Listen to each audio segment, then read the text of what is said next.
Elon Musk loves chaos. It is his brand, his style, his way of operating. But his latest stunt, hosting far-right German politician Alice Weidel on X, takes things to another level. In a live stream watched by hundreds of thousands of people, Weidel casually claimed that Adolf Hitler was a socialist and even a communist. And historians were quick to respond, calling it absolute nonsense. The biggest success after that terrible era in our history was to label Adolf Hitler as right and conservative. He was exactly the opposite. He wasn't a conservative. He wasn't a libertarian. He was a communist, socialist guy. Now let's get one thing straight. Hitler was neither a socialist nor a communist. In fact, he hated both. His regime brutally targeted leftists, jailing and killing communists and socialists in the early days of Nazi rule. Socialism, at its core, promotes equality and collective ownership. Hitler's ideology, meanwhile, thrived on racial hierarchies, anti-Semitism, and genocide. Hitler fought Marxism fiercely and brutally right from the start, and the first victims to be imprisoned, tortured, and killed in the concentration camps in 1933 were leftists, communists, social democrats, and socialists. But here's the real problem. Musk didn't push back on Weidel's falsehoods. He praised her instead, calling her very reasonable and urging Germans to support the AfD. I think Alice Weidel a very, very reasonable person, and hopefully people can tell just from this conversation, like nothing outrageous is being proposed, just common sense. In fact, as I've said publicly, I think only AfD can save Germany. And I just want to be very clear about that. Only AfD can save Germany. End of story.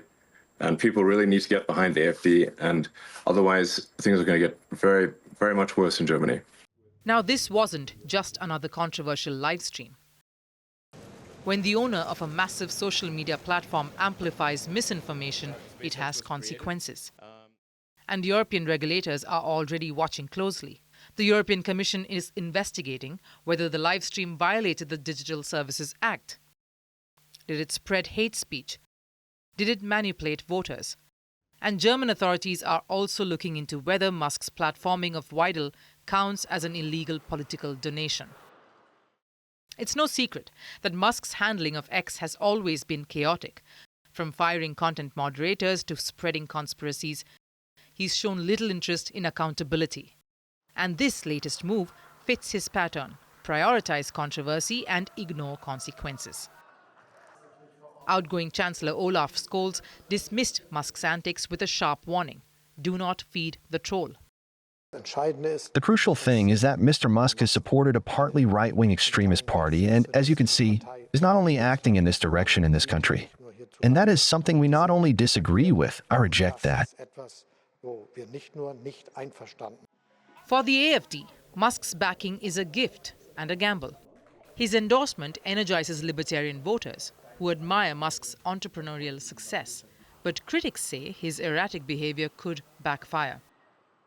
Then we come to the more recent incidents where we've seen Musk start to align himself much more obviously with an international movement of the far right. And I think that it's important that we use that term, because if you look at the kinds of people who Musk himself is boosting on his platform, we need to bear in mind that it isn't just about him issuing his opinions. He's increasingly started to assemble a group of different right-wing influencers, many of them with large followings, and presenting their evidence as a basis for his interventions into European politics, whether it's Germany, but mostly in recent times in the UK.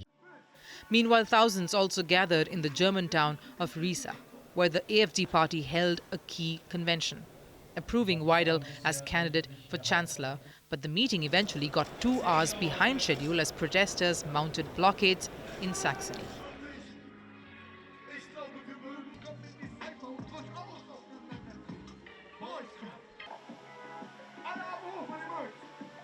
From meddling in British politics to shaking up Germany's election campaign, Musk has once again positioned himself as the center of a storm. His next move is anyone's guess. But for now, Germany's political establishment is left grappling with the chaos that he's unleashed. From breaking news to the day's biggest controversies, shedding light on the world's top headlines, detailed analysis on the stories that matter the most to you. Catch it all on Spotlight at 6 p.m. India time and 12:30 GMT, only on Firstpost.